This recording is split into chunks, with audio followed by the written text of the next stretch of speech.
Ya. Oke, bisa kita mulai ya. Saya harap di sini sudah ada perwakilan dari beberapa kelas, dari semua kelas maksud saya ya. Semoga sudah ada perwakilannya. Selamat pagi Bapak Ibu semuanya. Terima kasih sudah join. Hari ini kita akan mengikuti sosialisasi dari pengajuan protokol etik, khususnya protokol etik yang akan diajukan di Komisi Etik Penelitian Kesehatan di Stikes Bina Usada Bali. Oke. Sebelumnya perkenalkan, saya Komang Yogi Triana, atau mungkin Bapak Ibu biasa panggil Bu Yogi, ya.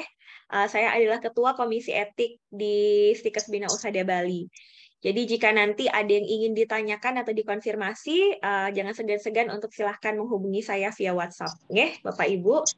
Oke, saya izin akan men-share PowerPoint-nya terlebih dahulu. Ya. Sebelumnya kurang lebih saya kontrak waktu dulu ya dengan Bapak Ibu, paling lama mungkin sampai jam 11 nanti ya. Saya akan sosialisasi termasuk juga sesi diskusi dan tanya jawab jika ada hal-hal yang ingin ditanyakan. Oke. Mungkin saya minta waktunya untuk penjelasan terlebih dahulu. Jika dari penjelasan yang sudah saya sampaikan ada yang ingin diskusikan atau ditanyakan, saya persilahkan. Tapi jika ada mungkin yang ingin sekali Bapak Ibu tanyakan, silahkan cukup raise hand, nanti akan saya tunjuk. Oke.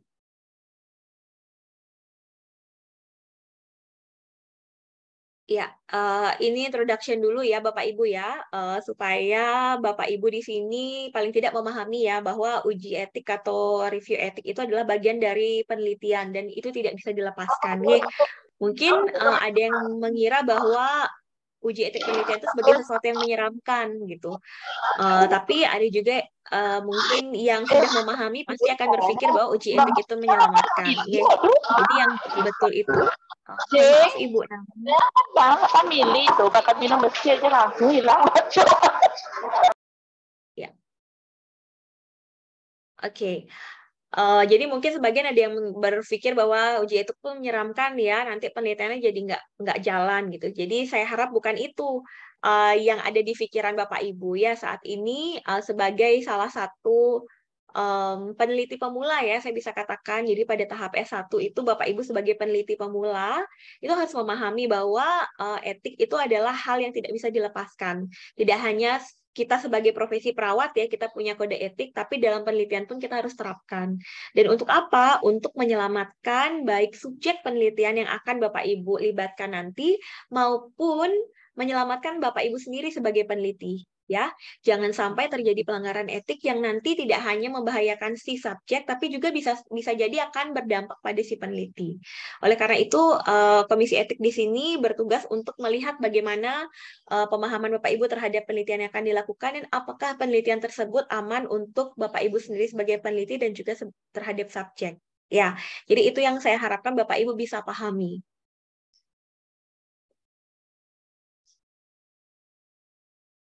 Oke, ini sekilas latar belakang terbentuknya Komisi Etik ya Bapak Ibu ya.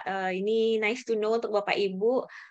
Mungkin kalau punya kakak kelas yang masuknya di tahun 2015 atau 2016 itu mungkin sistemnya berbeda. Ya, saat itu belum terbentuk lembaga komisi etik, tapi sejak tahun 2018, akhir tahun ya, di bulan September, Komisi Etik Penelitian Kesehatan telah terbentuk di Stikes Bina Usada, di mana terdiri dari 11 reviewer yang telah mengikuti pelatihan etik dasar lanjut dan sudah memiliki sertifikat. Ya, jadi proses review yang dilakukan sudah berdasarkan pelatihan dan berstandar internasional. Nah, ini dia tim kami di Komisi Etik. Pasti sudah tidak asing ya dengan wajah-wajahnya kecuali yang berambut putih di tengah ya. Yang rambut putih di tengah adalah kami memanggilnya Prof. Triyono ya. Beliau adalah Ketua Komisi Etik pada masanya, tapi saat ini Dr. Triyono Sundoro ini sudah pensiun saat ini ya. Jadi kemarin kami mengikuti pelatihan yang diselenggarakan oleh beliau sebagai kaki tangan dari Kemenkes. Beliaulah yang menjadi tutor kami. Ya, jadi ini dia 11 tim dari Komisi Etik Penelitian Kesehatan Stikes Bina Usada yang Bapak Ibu mungkin sebagian adalah pembimbingnya ya, kalau tahu ya. Ini jadi harap dimaklumi ya, karena dosennya cukup merangkap pekerjaannya sebagai reviewer etik juga, sebagai dosen, pembimbing, pengajar juga ya. Jadi cukup banyak kesibukan dari tim reviewer, oleh karena itu kami pasti perlu waktu untuk melakukan proses review, apalagi jika bersamaan protokolnya masuk gitu ya, sekian puluh yang masuk langsung. Jadi kami perlu waktu untuk melakukan proses review ya. Di sini saya perkenalkan juga tidak hanya dari dosen ya Bapak Ibu sebagai tim reviewer, tapi kami juga melibatkan lay person namanya atau orang awam yang tidak terlibat atau tidak satu jurusan istilahnya ya, tidak di kesehatan. Ada Miss Purwa dan juga Pak Adi ya, Miss Purwa di bahasa dan Pak Adi di IT. Jadi tidak semuanya tim reviewer itu dari kesehatan karena memang itu adalah salah satu standar dari tim reviewer dari uji etik itu sendiri ya.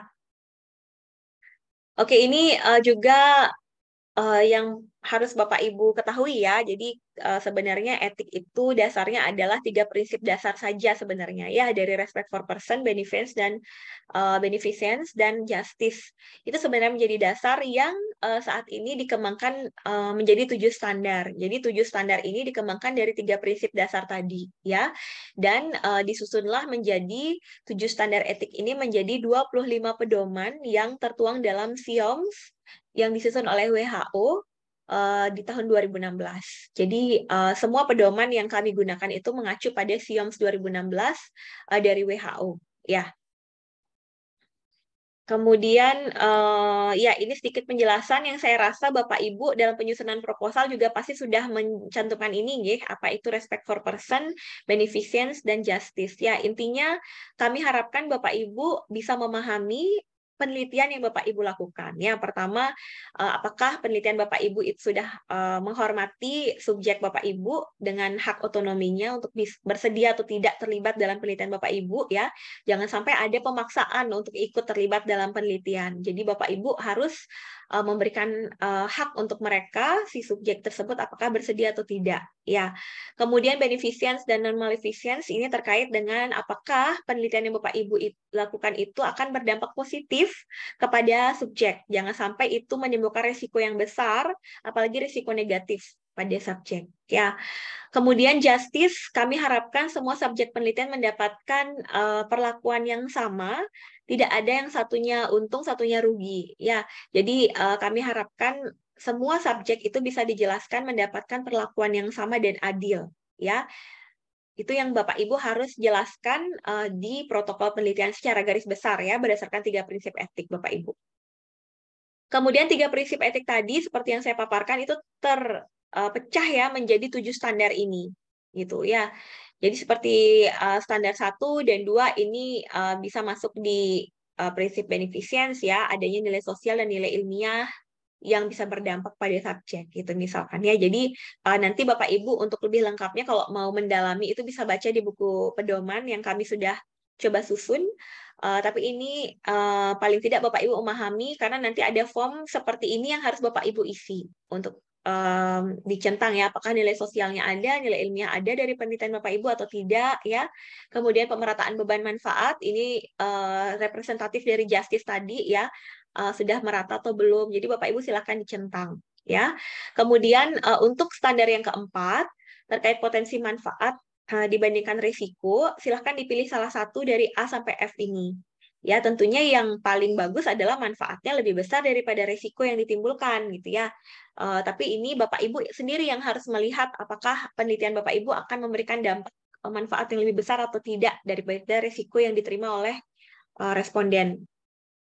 Kemudian standar 5, bujukan, eksploitasi, dan inducement ini ya, ini mohon Bapak Ibu pahami bahwa setiap penelitian yang melibatkan subjek penelitian itu wajib untuk mendapatkan kompensasi Bapak Ibu. Ya, bayangkan responden Bapak Ibu sudah bersedia ikut satu, kemudian dia harus meluangkan waktunya dan memfokuskan istilahnya pemikirannya untuk mengisi kuesioner Bapak Ibu saja misalkan. Itu sudah meluangkan waktu dan pikirannya. Ya, belum lagi yang harus mendapatkan intervensi yang harus ikut berhari-hari gitu. Jadi harus ada kompensasi yang diberikan ya.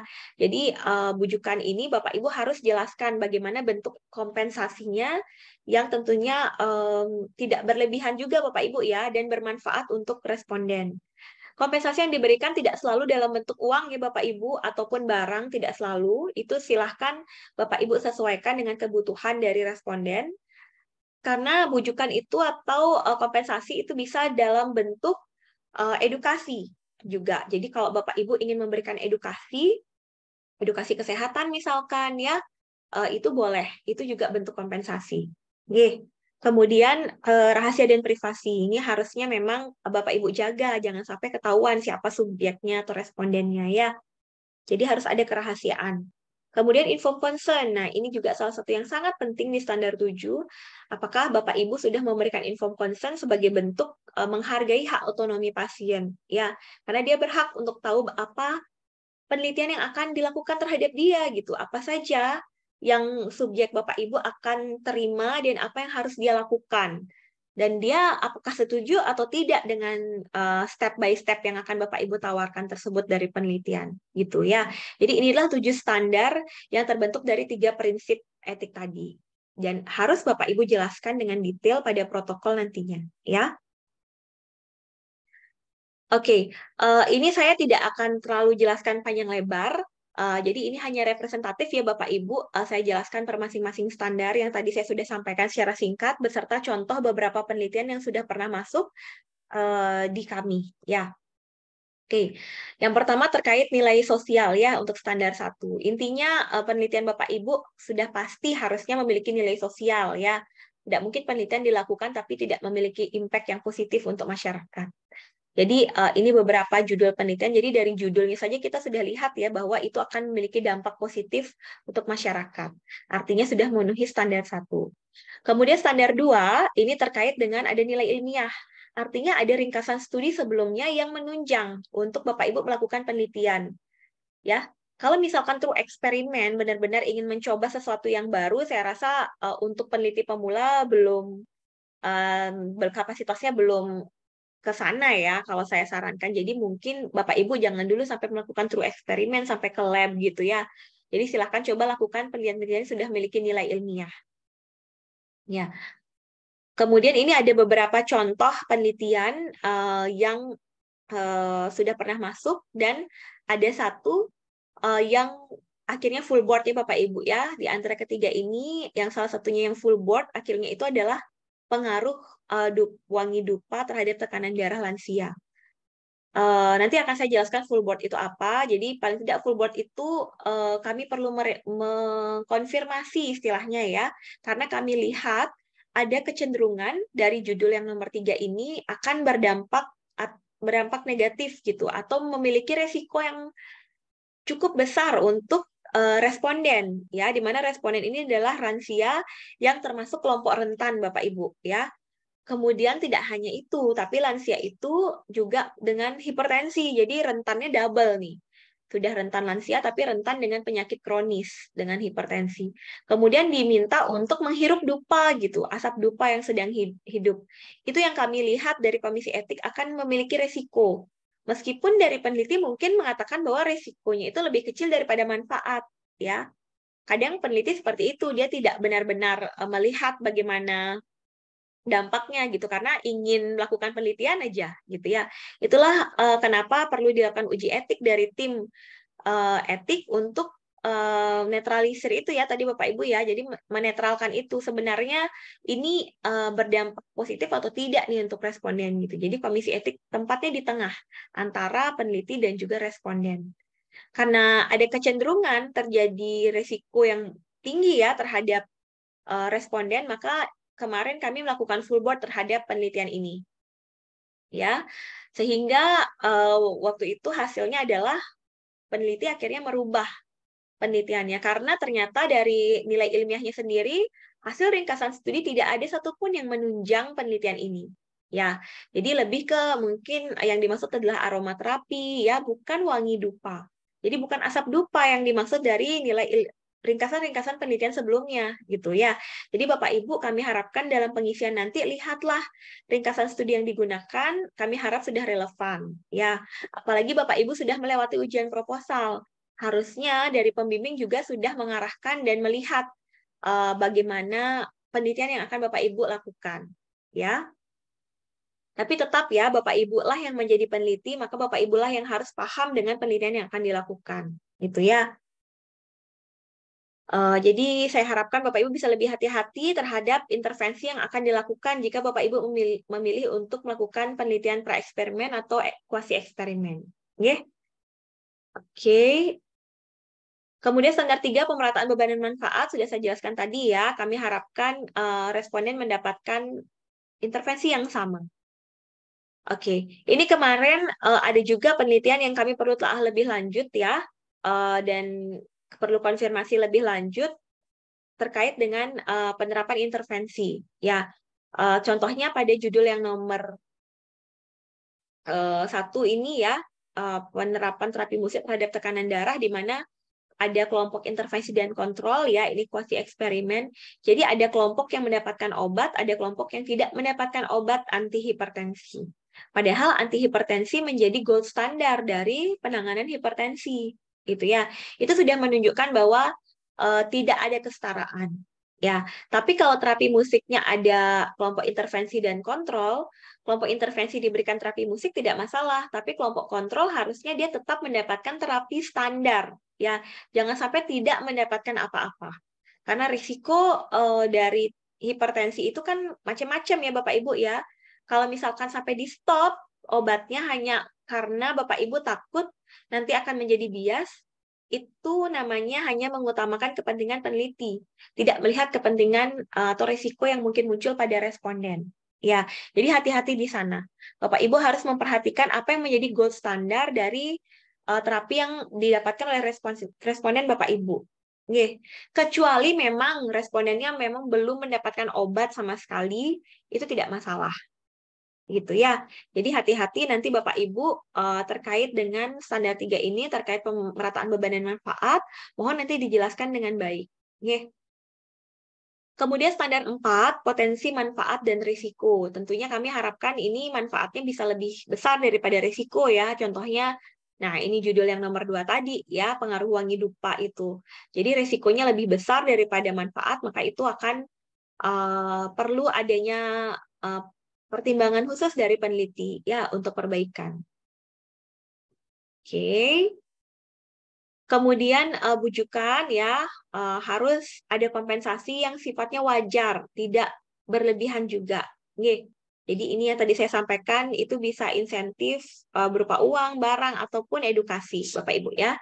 Jadi ingat, wajib untuk ada kompensasi bagi responden Bapak Ibu ya. Jadi jangan sampai tidak ada kompensasi yang diterima oleh responden. Jadi kesannya peneliti hanya ingin mencari keuntungan saja gitu ya. Oke, standar 6 rahasia dan privasi. Ya, tadi sudah saya jelaskan ya, saya bisa di-skip, jadi mohon nanti diperhatikan sekali kerahasiaan dari data responden Bapak Ibu. Kemudian untuk standar 7, terkait inform consent, mohon bisa diisi sesuai dengan form inform consent yang terbaru yang sudah ada di web ya. Dan mohon diperhatikan juga kalau misalkan respondennya anak-anak, harus ada tanda tangan wali ya Bapak Ibu ya, karena mereka kan masih kelompok rentan dan belum bisa mengambil keputusan sendiri. Kemudian, oh ya, ini ada beberapa contoh dari penelitian sebelumnya ya. Contohnya ini, misalkan pada anak untuk saat imunisasi kita perlu tanda tangan wali. Kemudian orang dengan gangguan psikologis ya, dengan skizofren juga kita perlu tanda tangan wali karena dia tidak memiliki kesadaran yang penuh untuk bisa memberikan keputusan terhadap dirinya ya. Jadi nanti silahkan disesuaikan Bapak Ibu ya, apakah ini perlu tanda tangan wali atau tidak. Itu tadi saya sudah beri contoh ya, contohnya anak-anak, pasien skizofren, atau lansia yang memiliki gangguan secara psikologis ataupun secara kognitif, itu perlu tanda tangan dari wali. Ya. Oke, nah ini poin intinya ya yang juga penting. Jadi itu tadi sedikit pemaparan saya supaya Bapak Ibu paham apa yang harus diisi dan kenapa ada yang nanti putusannya seperti ini, ada yang putusannya seperti ini, ada yang diberi masukan seperti ini gitu ya. Jadi paling tidak Bapak Ibu punya gambaran kenapa gitu ya. Dan sekarang saya akan jelaskan terkait alur dari pengajuan protokol etik di Stikes Bina Usada ya. Nah, Bapak Ibu, saat ini kami sudah menggunakan sistem online ya. Jadi Bapak Ibu bisa coba untuk buka web ini binausadabali.ac.id KEPK, dan di sini sudah ada langsung ya menu dari KEPK, tinggal diklik Bapak Ibu nanti akan keluar isian dari grup sih menu dari KEPK ya. Bapak Ibu bisa lihat di sana. Dan ini juga ada di web, jadi ada dokumen-dokumen yang dapat Bapak Ibu unduh. Oke. Namun sebelumnya Bapak Ibu, untuk dokumen yang saat ini masih tertera di web itu adalah untuk tahun ajaran 2021-2022. Ya, Bapak Ibu di sini saya anggap masuk di tahun ajaran 2022-2023. Dan ini sistemnya akan kami perbaharui per tanggal 1 Agustus nanti. Oleh karena itu kami harapkan Bapak Ibu bisa menunggu sampai tanggal 2 Agustus untuk pengajuan. Oke. Tapi untuk form-formnya Bapak Ibu sudah boleh mulai download untuk diisi. Ya, ini adalah dokumen-dokumennya yang bisa Bapak Ibu unduh ya. Dan saya beri catatan untuk dokumen 6, surat pengantar etik dari pembimbing ini sudah tidak digunakan ya, tapi kami mohon maaf belum dihapus karena kebijakan saat ini surat pengantar etik ini akan dikeluarkan oleh prodi masing-masing, baik prodi keperawatan ataupun prodi kebidanan. Oke, jadi mohon jangan di-download yang dokumen 6 ini lagi ya, karena dari prodi sudah meminta untuk dibuatkan di prodi. Artinya Bapak Ibu setelah ujian proposal dan sudah mengumpulkan proposal, silahkan lanjut untuk mengurus surat pengantar etik ini di prodi. Nih, yang saat ini bertugas, tahu saya ada Ibu Claudia di sana sebagai sekretaris Pak Arte ya, Kaprodi bagian urusan penyusunan surat, baik surat pengantar etik maupun surat izin penelitian ataupun surat izin pengabdian. Jadi semuanya yang di prodi itu diurus oleh Bu Claudia. Ya, jadi silahkan nanti ke beliau untuk pengurusan ini. Dan setahu saya di prodi ini ada ya. Oh, ini ada link prodi program studi. Jadi coba Bapak Ibu buka juga program studi, link program studi ini di menu program studi ini apakah ada. Setahu saya sih sudah ada ya. Bagaimana cara pengajuannya, tinggal mengisi Google Form saja juga, nanti Bapak Ibu tinggal menunggu kapan suratnya keluar. Itu sih setahu saya Bapak Ibu ya, jadi coba diingat, seperti mungkin Pak Arte sudah pernah sosialisasi juga. Oke. Jadi itu silakan surat pengantar etiknya diurus di prodi. Untuk kelengkapan yang lain Bapak Ibu bisa lihat di sini ya, ada form mutakhir etik atau protokolnya, checklist tujuh standar, surat pernyataan, inform consent. Inilah inform consent yang baru, Bapak Ibu bisa coba unduh dan lihat, dan saya menyatakan juga contoh inform consent supaya Bapak Ibu bisa tergambar apa yang harus dijelaskan di inform consent itu. Nih. Kemudian untuk dokumen 7 ini untuk peneliti luar ya Bapak Ibu, jadi diabaikan saja. Kemudian cover protokol juga wajib Bapak Ibu isi juga untuk diunggah nanti. Oke. Dan di sini Bapak Ibu di web, Bapak Ibu tinggal klik di sini ya. Kalau mau tahu buku panduannya tadi, Bapak Ibu bisa unduh ini buku panduan KEPK untuk lebih tahu detailnya. Kemudian untuk alur supaya lebih detail, Bapak Ibu bisa unduh ini. Alur pengajuan protokol penelitian mahasiswa internal ya, baik program lintas jalur maupun reguler. Saya samakan di sini untuk pengunduhan alurnya ya. Perbedaannya hanya di link pengajuan. Jadi saya bedakan antara link pengajuan PLJ dan juga reguler mahasiswanya. Ya. Jadi Bapak Ibu tinggal unduh ini alur pengajuan, maka di situ Bapak Ibu bisa lihat step by step-nya. Oke. Yang di tengah ini Bapak Ibu untuk protokol eksternal. Jadi kalau ada yang di luar kampus Tikes Bina Usada ataupun dosen barulah mengunduh yang ini ya. Jadi Bapak Ibu nih yang saya lingkar ini, yes, yang saya kotakkan merah ini adalah yang bisa Bapak Ibu unduh dan sudah tersedia di web ya. Nah, ini kurang lebih isiannya ya Bapak Ibu ya untuk alurnya. Oke, saya ensure dulu. Saya akan coba perlihatkan kepada Bapak Ibu secara langsung ya. Oke. Ya. Ini ya Bapak Ibu, jadi begitu Bapak Ibu klik nanti dia keluar seperti ini. Dan ingat di sini ada submenunya juga ya, Bapak Ibu bisa lihat ya. Jadi begitu kursornya ditaruh di KEPK ada submenu namanya. Ya, inilah yang saya bilang akan diperbaharui. Oke, ini kan pengajuan protokol 2021-2022 ya Bapak Ibu ya. Karena saat ini mahasiswa reguler juga masih dalam proses uji etik, jadi kami belum ganti ya, yang akan ujian skripsi juga masih nih prosesnya. Saya harap Bapak Ibu tidak ada yang seperti itu. Silahkan urus uji etiknya itu sebelum Bapak Ibu penelitian, itu yang benar. Jangan sampai Bapak Ibu sudah penelitian tapi uji etiknya mau dekat ujian skripsi baru diurus. Itu salah besar ya Bapak Ibu ya. Jadi jangan sampai hal itu terjadi. Uh, jadi begitu Bapak Ibu selesai ujian proposal, silahkan langsung urus protokol etiknya. Begitu keluar ethical approval baru Bapak Ibu diizinkan untuk penelitian. Itu ya. Nah, ini yang saya sampaikan untuk link pengajuan. Tuh Bapak Ibu ya. Jadi sebelum kita ke sini, kita ke bawah dulu ya. Nah, ini adalah menu KEPK. Di dalamnya sudah ada penjelasan sedikit tentang komisi etik.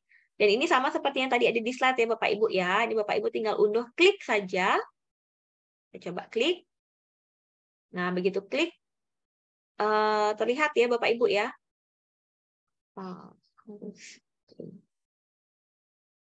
Oke, terlihat ya Bapak Ibu ya, inilah kumpulan alur proses pengajuan protokol.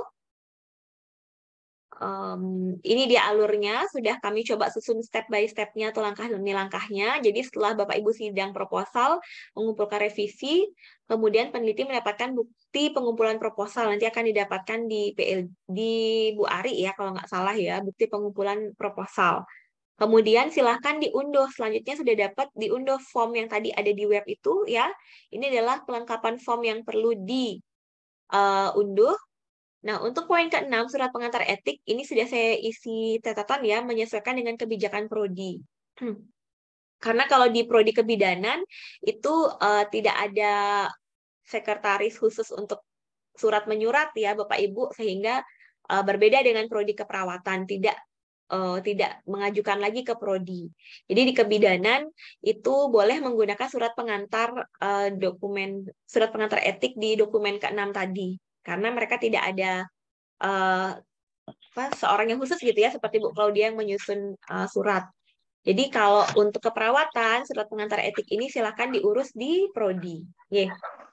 Kemudian setelah melengkapi ini, Bapak Ibu silahkan menyusun kelengkapan etik. Ya. Silahkan menyusun kelengkapan etik dari 7 standar ini, kemudian boleh dikonsulkan, boleh sekali Bapak Ibu konsulkan ke pembimbing masing-masing ya, karena pembimbingnya juga sudah mendapatkan sosialisasi, bisa memberikan masukan jika misalkan ada yang kurang Bapak Ibu jelaskan. Ya, untuk meminimalisir revisi tentunya Bapak Ibu ya, jadi kalau misalkan terlalu tim reviewer bahkan tidak memahami apa yang akan Bapak Ibu lakukan penelitiannya, itu kami akan kembalikan untuk dilakukan revisi. Ya. Kemudian, untuk tanda tangan pembimbing ya, ini hanya untuk di form pengantar uji etik seperti tadi untuk di kebidanan ya. Karena saat ini di prodi keperawatan tidak independen tidak menggunakan dokumen 6 yang tadi saya sampaikan ya, karena sudah ada di prodi, jadi tidak perlu tanda tangan pembimbing lagi. Tapi Bapak Ibu dipersilahkan jika ingin konsul ke pembimbing. Ya. Kemudian peneliti mengunggah file, jika sudah diisi semua, silakan diunggah file-filenya. Yang ini semua tadi ya, Bapak Ibu ya. Setelah diunggah pada link pengajuan, maka nanti akan ada notifikasi yang masuk ke email Bapak Ibu. Ya, kemudian Bapak Ibu bisa melakukan pemantauan terhadap proses review yang berlangsung. Nanti akan saya buka ya seperti apa. Bapak Ibu bisa melihatnya. Dan nanti putusannya adalah apakah protokol Bapak Ibu atau penelitian Bapak Ibu termasuk E1, itu namanya exempted, atau E2, expedited, atau FB atau full board. E1 artinya tidak ada perbaikan dan bisa langsung keluar ethical approval-nya, ya, atau persetujuan etiknya. Kalau E2 itu expedited, artinya perlu ada revisi dari protokol yang Bapak Ibu ajukan. Entah pada protokol atau mungkin pada inform concern ya, nanti akan diberikan notifikasi Bapak Ibu yang masuk ke email, kemudian di situ akan ada rinciannya. Mungkin seperti Bapak Ibu yang bimbingan online ya, kan ada itu ditandai oleh dosen pembimbingnya yang mana perlu dirinci, perlu direvisi ya. Seperti itu nanti. Dan silakan Bapak Ibu lakukan revisi dan mengupload lagi part yang hanya direvisi. Ya, kira-kira yang mana saja yang direvisi, itu saja yang Bapak Ibu unggah filenya. Oke. Kemudian bisa juga putusannya FB atau full board ya Bapak Ibu, artinya perlu klarifikasi dari peneliti terhadap tim reviewernya, tim reviewer etik. Jadi bisa secara daring seperti ini atau luring langsung di kampus. Ya, jadi nanti seperti sidang proposal itu Bapak Ibu ya. Jadi akan ada 5 tim reviewer yang akan menanyakan atau mengkonfirmasi terkait penelitian yang akan Bapak Ibu lakukan. Gitu. Ya. Oke, itu alurnya Bapak Ibu, dan ini sedikit gambaran yang tadi sudah kita lihat ya di web KEPK, adalah link pengajuannya, dan ini adalah tampilan kalau Bapak Ibu akan mengisi. Tuh. Kemudian ini juga sudah tertera di sini terkait alur pengajuan penelitian ya Bapak Ibu ya. Jika E1 dia akan keluar langsung ethical approval-nya, dan nanti akan masuk berita acara serta ethical approval langsung ke email Bapak Ibu ya. Dan mohon nanti diisi form evaluasi, dan juga mohon nanti berita acaranya diupload ulang, diupload kembali ke link yang masuk di email Bapak Ibu. Jadi nanti akan ada petunjuk ke email notifikasinya Bapak Ibu ya. Jadi begitu ethical approval-nya keluar, nanti akan ada notifikasi ke email Bapak Ibu. Itu ya. Kemudian alur revisi kalau misalkan E2 seperti ini ya. Jadi perlu ada perbaikan step by step-nya seperti ini. Bapak Ibu bisa simak nanti di sini ya di alur pengajuan sampai nanti dia hasilnya ethical approval-nya sudah keluar. Kemudian jika full board, Bapak Ibu akan dibuatkan janji untuk melakukan proses full board seperti apa yang harus Bapak Ibu lakukan dan konfirmasi. Oke. Baru nanti dia perbaikan full board dari hasil full board yang telah dilakukan. Dan ini ada tanda bintang ya Bapak Ibu ya, perbaikan full board itu dia masuk di sini. Jadi begitu sudah perbaikan, Bapak Ibu tahu apa yang perlu diperbaiki setelah full board, akan masuk seperti E2 kembali. Jadi perlu adanya revisi. Gitu. Ya, prosesnya sama seperti E2. Setelah Bapak Ibu full board. Kemudian ini alur penyerahan ethical approval dan berita acara juga sudah tercantum di sini ya. Jadi Bapak Ibu diharapkan bisa mengikuti alur-alur ini. Nah, ini yang terakhir, apa yang bisa Bapak Ibu lihat setelah submit. Jadi ada edit your response dan ada link untuk Bapak Ibu memantau sejauh mana sudah proses review etik dari penelitian Bapak Ibu. Gitu ya. Oke. Kemudian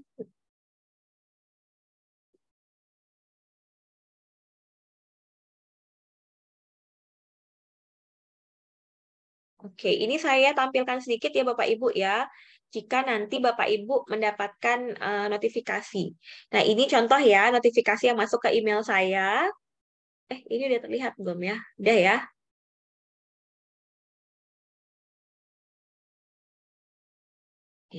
Oke, sudah terlihat ya Bapak Ibu ya. Ini adalah notifikasi yang masuk. Contohnya saat nanti Bapak Ibu sudah mendapatkan ethical approval. Ya, misalkan Bapak Ibu sudah E1, ini adalah contohnya. Jadi nanti masuk seperti ini pesannya. Jadi diwajibkan untuk mengunggah ethical approval. Jadi Bapak Ibu cukup sesuai petunjuk ini aja. Ya, Pak Ibu hanya perlu tanda tangan sesuai dengan berita acara yang masuk. Ya, tidak perlu minta tanda tangan ke tim reviewer. Cukup tanda tangan Bapak Ibu saja, boleh secara online. Ya, yang nanti silahkan diunggah ke link ini. Ya, kemudian kami mohon juga masukan dan evaluasi dari proses review etik yang sudah Bapak Ibu lalui sampai ethical approval-nya keluar. Silahkan diberikan evaluasi di sini. Untuk tentunya untuk meningkatkan kualitas dan kinerja dari tim kami. Jadi kami sangat berharap Bapak Ibu bisa mengikuti semua alurnya dengan baik sampai dengan form evaluasi juga. Kemudian ini silahkan nanti diunduh. Ini dia yang Bapak Ibu perlu tanda tangan terus diupload kembali. Itu ya.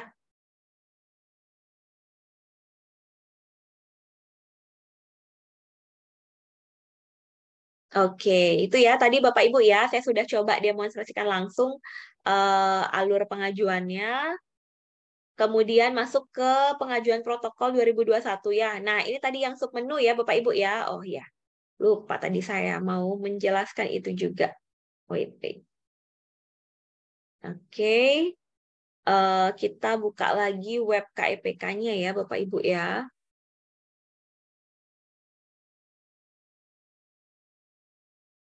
Oke. Ini dia web KEPK-nya ya, Bapak Ibu kalau lihat sampai bawah lagi nih ada sedikit apa namanya? Kami share sedikit ya dokumentasi saat pelatihan. Jadi kalau Bapak Ibu ada yang dari rumah sakit Sanjiwani mungkin, Rumah Sakit Badung, Bali Mandara, kemudian dari Rumah Sakit Mangusada ya, beberapa rumah sakit di Bali itu inisiasi terbentuknya KIPK itu adalah dari Stikes Bina Usada ya, dari Bina Usada yang menyelenggarakan dan diikuti oleh banyak sekali rumah sakit ya komisi etiknya. Sehingga akhirnya sekarang beberapa rumah sakit di Bali sudah memiliki komisi etiknya sendiri gitu ya. Mau tepuk tangan dulu dong, nggak kedengeran tapi ya. Jadi kita Stikes Bina Usada Bali patut berbangga ya, kita bisa menjadi salah satu inisiator terbentuknya komisi etik di rumah sakit, khususnya di Bali.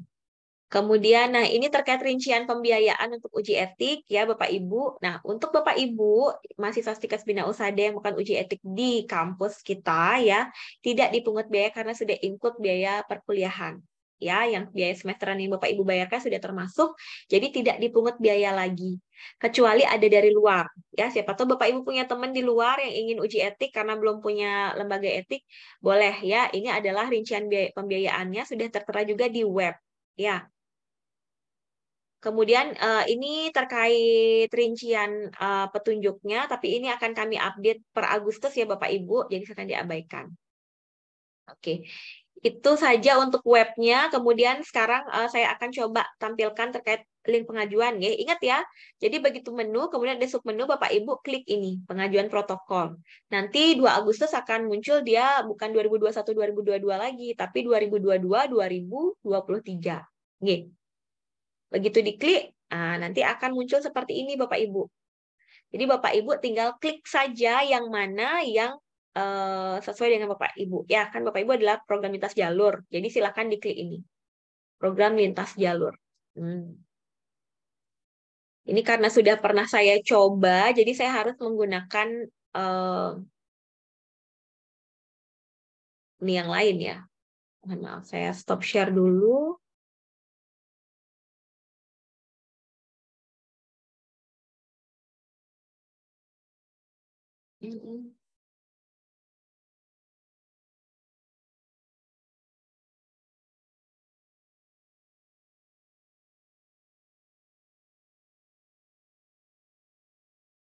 Ya, ini ya Bapak Ibu ya, ini link pengajuannya. Kita coba ya Bapak Ibu. Jadi mohon disimak. Ini setelah Bapak Ibu nanti mengisi protokol, Bapak Ibu tinggal buka ini, diklik, nanti akan tampilannya seperti ini. Ya, Bapak Ibu ya. Ini tidak akan berbeda sih tampilannya ya, meskipun nanti di 2002-2023 penampilannya tidak akan berbeda, hanya linknya yang akan berbeda Bapak Ibu ya. Jadi mohon bersabar sampai tanggal 2 Agustus nanti ya. Jadi nanti Bapak Ibu perlu mengisi ini email. Saya sarankan email yang dicantumkan di sini adalah email corporate yang ada nama binausadabali.ac.id itu. Ya, kan ada tuh NIM-nya Bapak Ibu, kemudian @binausadabali.ac.id. Itu yang sebaiknya digunakan ya. Sehingga nanti jika ada kendala dari IT kampus itu bisa bisa turun tangan gitu ya, bisa ikut mengedit atau segala macam. Jadi misalkan ada kendala, ya, karena kalau takutnya dengan email pribadi, misalkan ada kendala itu tidak bisa diintervensi oleh IT, ya. Jadi saya sarankan menggunakan email corporate kampus. Kemudian nama lengkap, ya, NIM gitu ya. Dan satu lagi Bapak Ibu, email ini yang Bapak Ibu daftarkan itu akan menjadi email notifikasi dan termasuk email yang akan dikabarkan terkait pengeluaran ethical approval-nya nanti. Ya, sudah keluar atau belum nanti akan dikirim ke email yang Bapak Ibu cantumkan di sini. Itu ya. Melengkap NIM, kemudian program studi, kelas ya. Jadi silahkan diisi. Ini tetap diisi ya Bapak Ibu ya, judul. Saya sarankan judulnya diketik dengan baik, jangan huruf kecil semua Bapak Ibu ya. Sesuai dengan penulisan judul, jadi huruf kapital di awal, kata, kemudian huruf kecil gitu. Jadi ditulis sesuai dengan judul yang seharusnya Bapak Ibu. Sehingga nanti di ethical approval-nya itu sesuai dengan apa yang Bapak Ibu sudah ketik di sini. Ya, jadi kami mengikuti. Kemudian judul protokol dalam bahasa Inggris, karena ethical approval-nya nanti akan keluar dalam dua bahasa, baik bahasa Indonesia maupun bahasa Inggris. Jadi kami sangat harapkan Bapak Ibu mengisi juga judul yang sudah diterjemahkan ke dalam bahasa Inggris.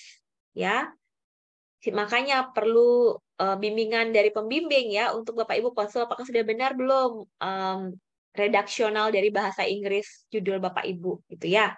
Kemudian nomor HP juga mohon dicantumkan jika memang kami juga tidak bisa menghubungi via email, kami biasanya langsung kontak ke HP juga. Ya, nama pembimbing 1, pembimbing 2 juga wajib dicantumkan karena Bapak Ibu tidak mungkin akan direview oleh pembimbingnya. Ya, contohnya tadi kan ada beberapa dosen ya. Contohnya saya nih, misalkan tadi ada Bu Genggulan, saya pembimbing satunya.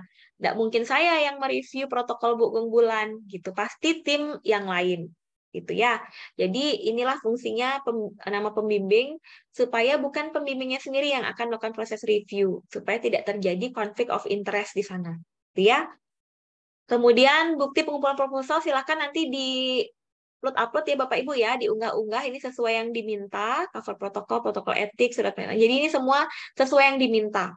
Bapak Ibu silahkan di upload atau diunggah. Nih. Nanti saat perbaikan, misalkan Bapak Ibu ada yang perlu diperbaiki, itu yang diperbaiki, yang diunggah juga hanya yang perlu diperbaiki Bapak Ibu. Misalkan di protokol etik, yang perlu diunggah hanya di bagian protokol etik saja yang Bapak Ibu perbaiki. Tidak usah mengulang semuanya. Gitu ya. Jadi Bapak Ibu tidak perlu mendaftar ulang lagi, karena sudah terrecord di sistem kami, Bapak Ibu sudah pernah mengajukan. Hanya perlu perbaikan saja. Gitu ya. Jadi setelah semuanya di-upload, baru Bapak Ibu kirim. Ya.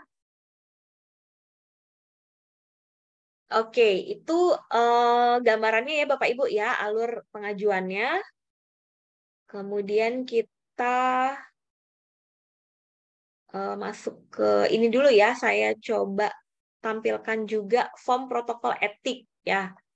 Form mutakhir etiknya nih. Jadi sebentar. Jadi Bapak Ibu yang tadi ya Bapak Ibu unduh di sini ya nih form protokol mutakhir etik ya. Ini Bapak Ibu klik dan akan diunduh ya. Nanti tampilannya itu akan seperti ini. Form mutakhir etiknya ya. Isiannya seperti ini Bapak Ibu. Silakan diisi dari judul, lokasi ya. Rencana penelitiannya kapan? Ini silakan diisi. Dan di sini sudah ada keterangannya Bapak Ibu ya. Ada keterangannya, tulislah ringkasan, ini sudah ada keterangannya, silahkan ditulis, dan tulisan yang biru ini nanti dihapus begitu Bapak Ibu selesai mengisi. Ya, ingat dihapus, jangan dibiarkan di sini, akan tidak elok kelihatannya. Ya, jadi silahkan dihapus, ini juga. Jadi kami juga sudah menyertakan contoh di sini untuk Bapak Ibu bisa jadikan contoh. Jika Bapak Ibu punya punya contoh kakak kelas yang sudah lolos etik juga boleh ya, nanti itu bisa Bapak Ibu gunakan sebagai acuan. Tapi mohon ini yang bertanda biru, tulisan biru ini dihapus ya, ini hanya petunjuk Bapak Ibu apa yang harus dilengkapi di sini. Ya, sampai bawah ya. Jadi Bapak Ibu silahkan diisi, ini namanya protokol etik yang diisi sampai bawah. Oke.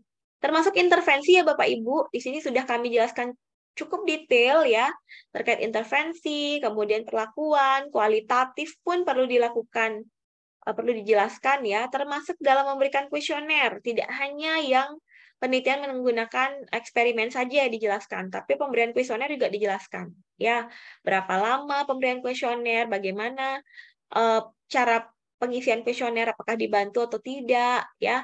Kemudian online atau langsung. Jadi Bapak Ibu harus menjelaskan rincian apa yang akan Bapak Ibu lakukan terhadap responden Bapak Ibu. Ya, itu harus dijelaskan secara rinci juga.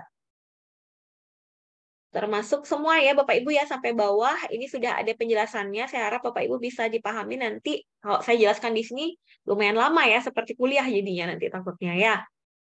Jika ada yang memang kebingungan atau kurang dipahami, silahkan ditanyakan ke pembimbing dulu. Kalau pembimbingnya kurang tidak berkenan, baru silahkan tanyakan ke saya. Ya, sampai ini ya, termasuk juga bujukan tadi ada ya, Bapak Ibu ya. Bujukan ini, jelaskan insentif apa yang Anda berikan untuk kompensasinya. Jadi ini juga dijelaskan. Oke. Kemudian ada juga Bapak Ibu beberapa poin yang Bapak Ibu bisa tidak isi. Contohnya sampling kelompok rentan ya, Bapak Ibu bisa tulis tidak relevan jika memang Bapak Ibu tidak melibatkan kelompok rentan. Ya, di sini sudah dijelaskan kelompok rentan yang dimaksud siapa saja. Jadi kalau ada part yang memang tidak relevan dengan penelitian Bapak Ibu dapat ditulis tidak relevan. Ya, itu bisa ditulis tidak relevan. Oke, itu gambarannya ya Bapak Ibu ya untuk protokol mutakhir. Kemudian saya coba jelaskan juga untuk inform consent ya.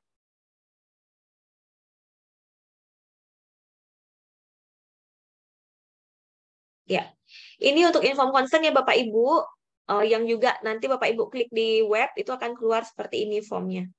Jadi tulisan hijau ini nanti silahkan diganti sesuai dengan penelitian Bapak Ibu. Ya, tulisan warna hijau ini. Dan di sini sudah ada petunjuknya termasuk font yang digunakan. Bapak Ibu bisa hapus setelah Bapak Ibu sudah fix dengan inform consent-nya. Karena ini hanya petunjuk, jadi silahkan dihapus nanti. Oke. Ini silakan diisi yang berwarna hijau sesuai dengan petunjuk warna hijau ini ya. Ini hanya petunjuk ya Bapak Ibu ya, supaya memudahkan Bapak Ibu apa yang harus saya jelaskan gitu. Jadi ini sudah dijelaskan dengan tulisan berwarna hijau dan mohon nanti dihapus petunjuk ini. Yang diisi di sini hanya apa yang menjadi penjelasan Bapak Ibu terkait dengan penelitian. Ya. Oke, dan sudah saya cantumkan contoh juga ya Bapak Ibu ya di web. Nah, ini contoh inform consent. Bapak Ibu klik ini akan ada contoh yang sudah pernah diisi. Nah, ini contoh penelitian. Apa yang dijelaskan dari penelitiannya. Ini contoh ya supaya Bapak Ibu tidak bingung. Ini sudah saya sediakan contoh juga. Ya. Jadi saya harap akan lebih memudahkan Bapak Ibu nantinya. Oke. Kemudian oke, saya masuk lagi di slide. Ya. Ini sudah ya Bapak Ibu ya pengajuan. Oke, ini hanya ilustrasi. Ini saya sudah berikan gambaran tadi terkait pembayaran sudah ya ikut biaya kuliah. Nah, ini uji coba link pengajuan tadi sudah saya sampaikan ya Bapak Ibu ya bagaimana pengajuannya. Kemudian ini akan saya coba tunjukkan ke Bapak Ibu cara pengecekan seperti apa. Ya, mengecek proses review etik yang berjalan. Oke.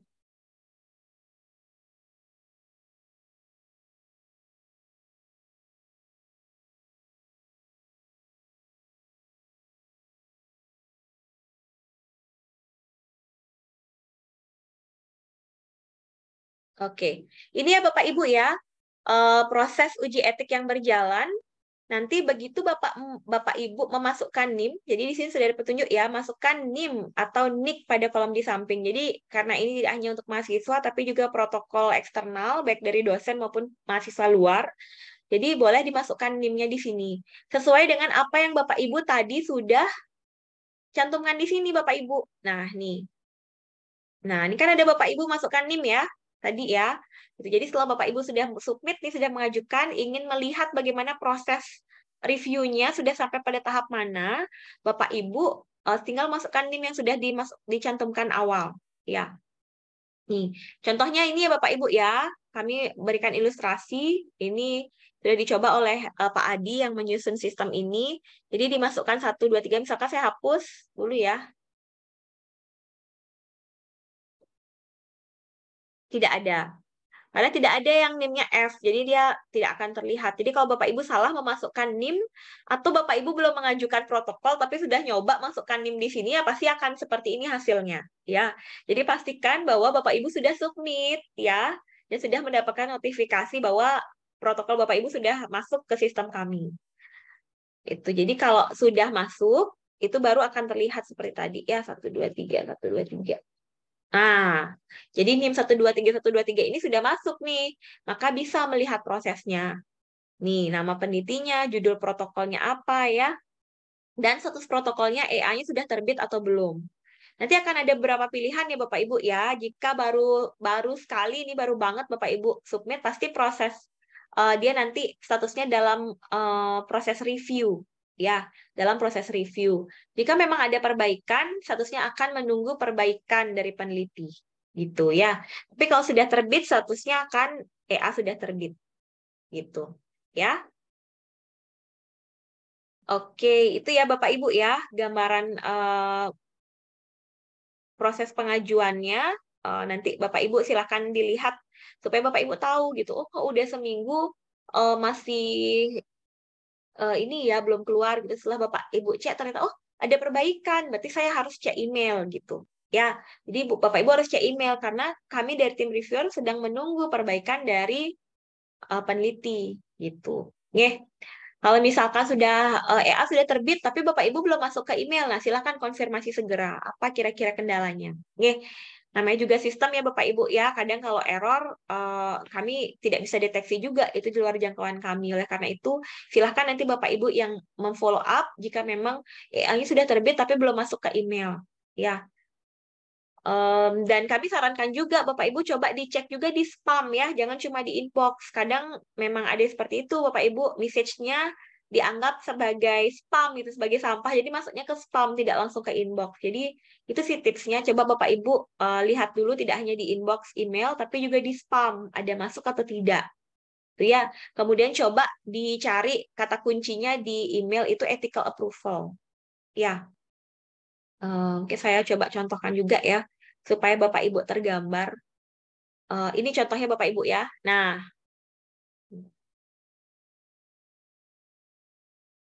ini Bapak Ibu. Ini kan ada kolom search ya di Gmail ya Bapak Ibu. Jadi ketik aja ethical approval seperti ini. Ethical approval. Di enter maka akan keluar sendiri dia tuh. Apa saja yang masuk. Oh ini FKEPK critical approval saya buka. Oh ini dia ternyata sudah masuk gitu misalkan ya. Jadi coba dicari seperti ini dengan cara search di sini ethical approval. Ya, di inbox. Kalau tidak ada di inbox coba di spam. Gitu ya. Oke, kemudian, nah ini keuntungannya ya Bapak Ibu ya. Saya harap Bapak Ibu melihatnya dari aspek positifnya, terutama tidak perlu Bapak Ibu mengeprint protokolnya. Jadi semuanya serba online, sehingga saya harap ini akan sangat meminimalisir biaya dan mengefektifkan waktu Bapak Ibu juga. Siapa tahu ingin bekerjanya malam-malam gitu ya, baru bisa submit, silahkan disubmit. Kalau dulu masih manual, mahasiswa harus ke kampus membawa protokolnya gitu, bawa ke masing-masing reviewer, itu saya rasa sangat tidak efektif waktunya ya, karena saya tahu Bapak Ibu semua pasti memiliki kesibukan.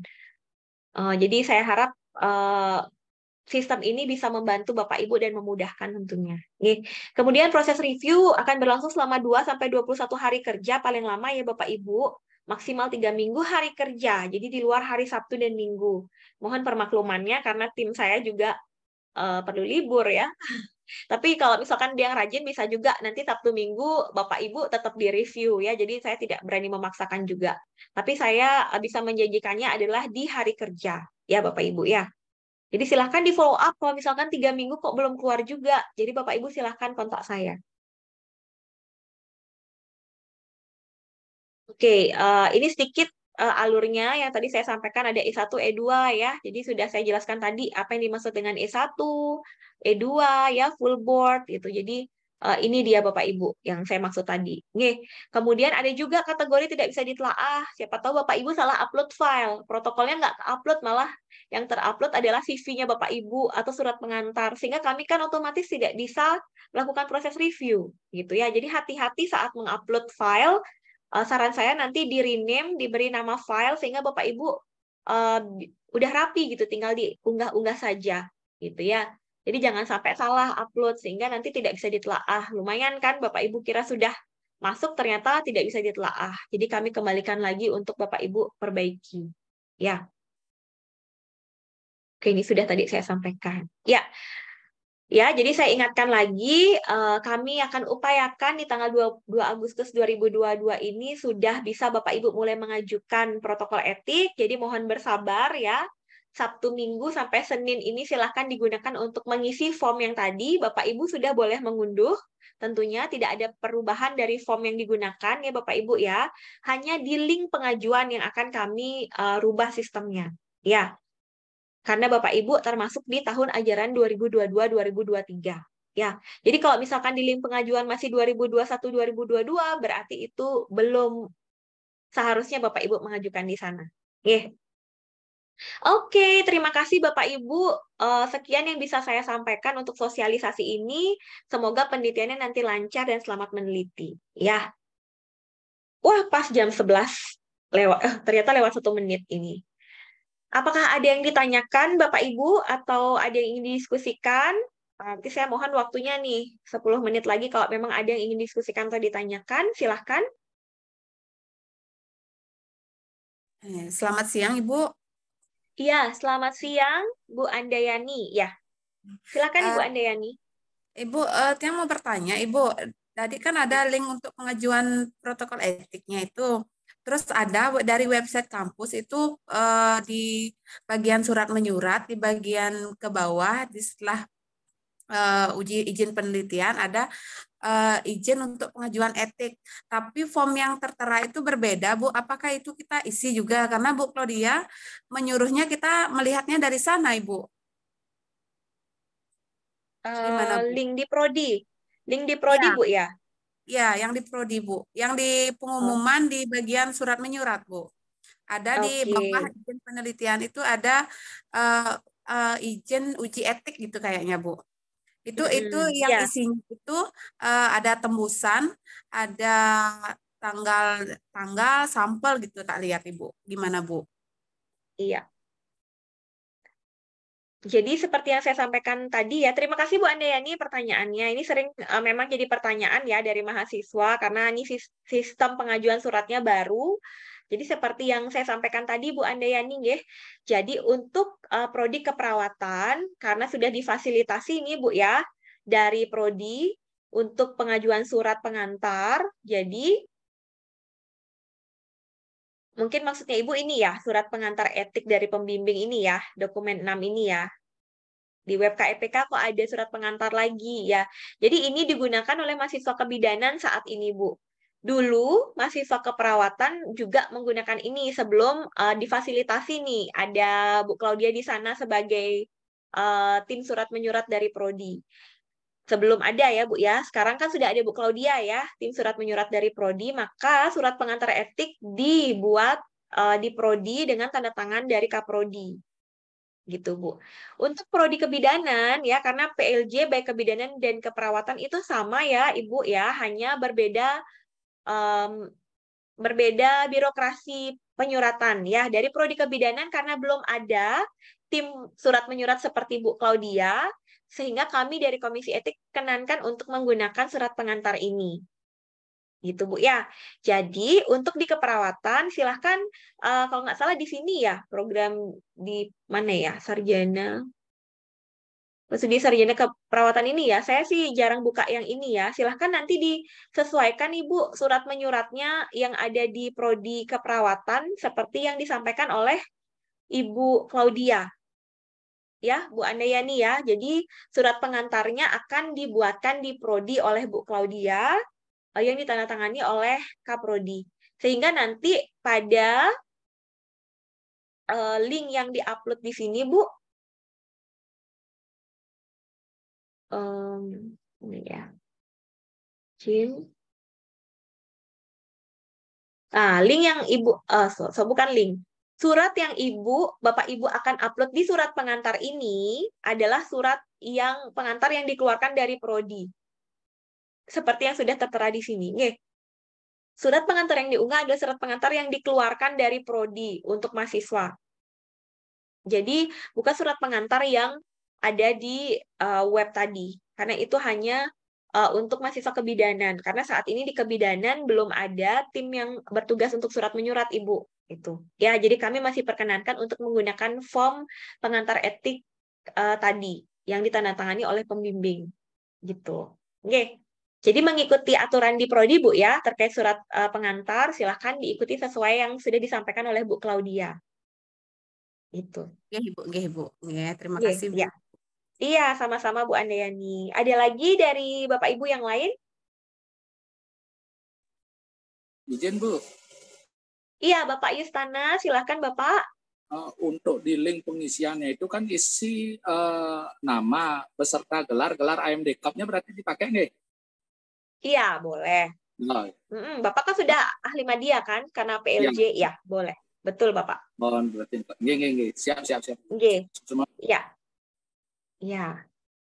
Nanti supaya di ethical approval-nya juga ada gelarnya Bapak Ibu kan, kelihatan oh ini dari sudah melewati fase D3. Nggih. Siap, Bu. Ya, Bapak. Ada lagi Bapak Ibu yang ditanyakan? Tidak? Belum, nggih. Mungkin nanti sambil berproses, saya rasa nanti Bapak Ibu sambil berproses baru akan lebih mendalami lagi, lebih memahami lagi, nggih. Kami sudah upayakan untuk menjelaskan sedetail mungkin, baik di alur, kemudian di buku panduan, di form, dan juga di website, ya. Saya harap sih bisa dipahami ya Bapak Ibu ya, ditambah saya sudah melakukan sosialisasi secara secara daring juga ya Bapak Ibu ya. Dan jika memang ada yang terlewat, Bapak Ibu bisa menyimak kembali di link YouTube-nya, nanti akan saya share. Mungkin ada yang belum bisa berpartisipasi atau Bapak Ibu ingin review lagi dengan menonton lagi yang sudah saya sosialisasikan hari ini. Boleh. Nggih. Dan saya mohon masukannya nggih Bapak Ibu jika nanti sudah ethical approval-nya keluar seperti yang akan nanti Bapak Ibu terima di email, silahkan berikan masukan kepada kami untuk meningkatkan kembali kualitas dan pelayanan kami di Komisi Etik Penelitian Kesehatan. Nggih. Baiklah, jika tidak ada yang didiskusikan atau ditanyakan lagi, saya rasa cukup nggih untuk sosialisasi hari ini. Terima kasih Bapak Ibu atas perhatiannya selama 1 jam ke belakang tadi. Mohon maaf kalau misalkan ada yang kurang berkenan Bapak Ibu, ya. Saya harap yang saya sampaikan tadi dapat dipahami dan bermanfaat. Dan selamat melakukan penelitian. Semoga penelitiannya dilancarkan dan memberikan dampak positif untuk banyak masyarakat. Nggih. Selamat pagi, happy weekend, dan sehat selalu untuk semuanya. Terima kasih, Bu. Selamat pagi. Terima kasih. Terima kasih. Nggih. Saya izin end meeting ya Bapak Ibu. Ibu.